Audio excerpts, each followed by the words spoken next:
Ito po si Arwin Ignacio, the diva that you love. Kasama ko ang aking kumaring ultra maldita. Hi, this is Alex Brosas. This is The Kitty Show. Ang Taray na Talakian Showbiz Edition. We are in our episode 9 for our season 6. At hindi kami talaga masyadong naghanda ni Mare for this Sunday show. Kasi nga, hindi ako masyadong naka-shining, shimmering, splendid, silver palda. At in her famous Doña Ocara fashion, ang aking kumaring ultra maldita. Sino si Doña Ocara? Kung hindi nyo kakilala, kilalanan nyo muna. At saka na kayo magtanong. Aray. Nakakaloka. My God. At pag nakilala nyo si Doña Ocara, I'm sure, tatampal-tampalin kayo ng angpaw. Eto na, ang easy chikahan. Si Morissette Amon, bineltahan ng isang basher na direktor. Ewan ko nga ba naman kung bakit namin gusto pag-usapan si Morissette Amon. Pero kasi, marami kayong mga bagay-bagay na matutunan sa altercation na ito na isang direktor at isang singerist. Hindi naman natin pwede itanggi, Mari, na talagang sikat si Morrison. Of course. Na mga awit. I love at talagang her. isa siya, sabi nga, lagi ko naman sinasabi ni Mari, isa sa mga standard by which singers must be measured, si Morissette.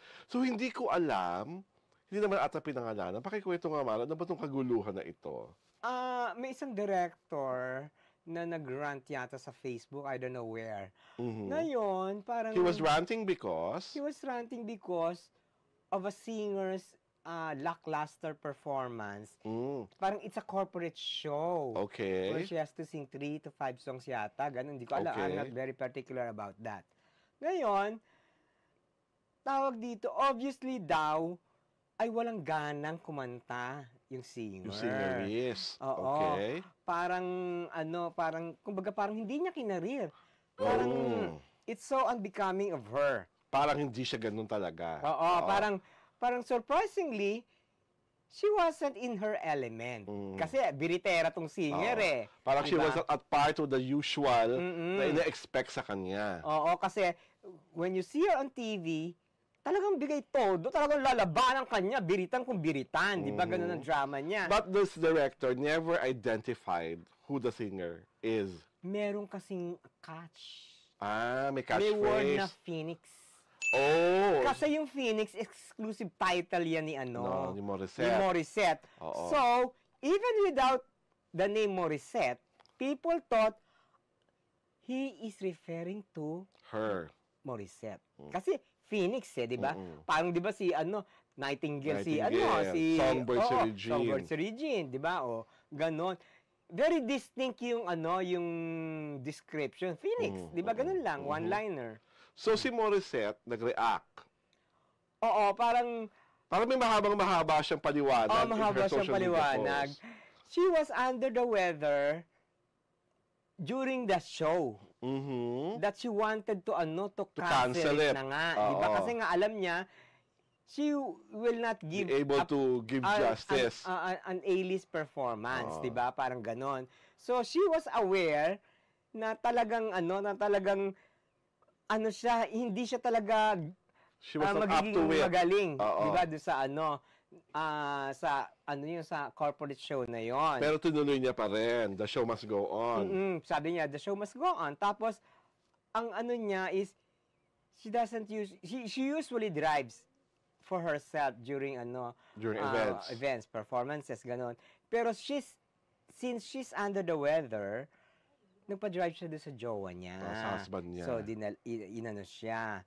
So, sabi niya, despite being quite sick, she did her best. Diba? Kumbaga, bumirit pa rin siya.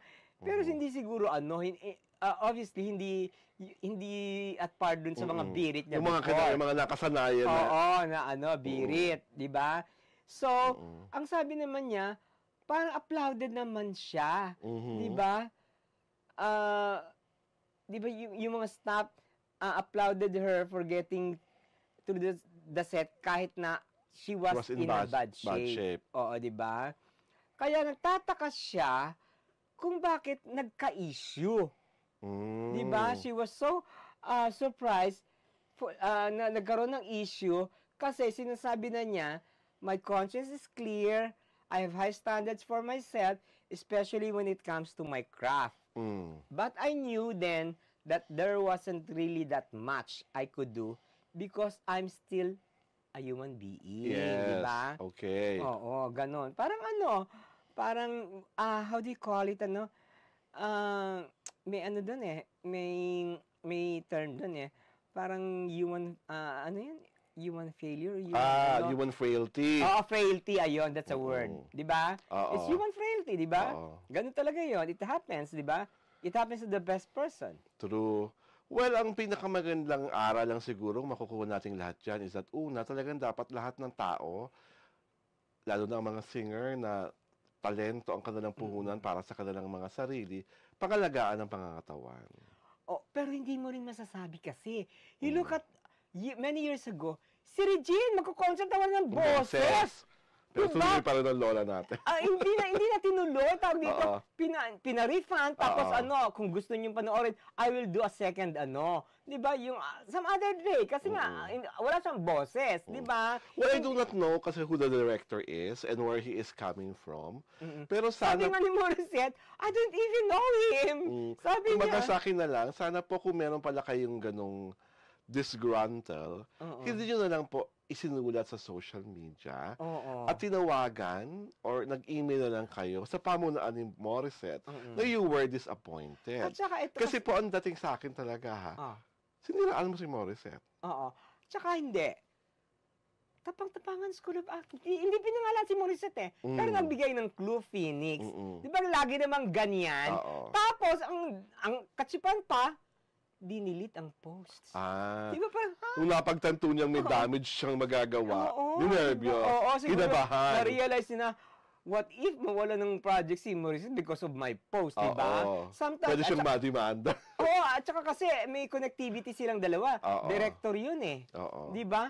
I mean, kung nagawa niya kay Morissette yun, he or she can do it with anyone. Di ba? Yung mga ganon, di ba? Sa katotoo rin yan, na isa pang aral niya is think before you click. Kung saan, naibuhos mo na yung lahat ng damdamin mo, di ba? Saan nireview muna, narepaso muna ulit, binasa, papost ko ba ito o hindi? Di ba? Kaya lang, atribida ka, pinost mo ka agad.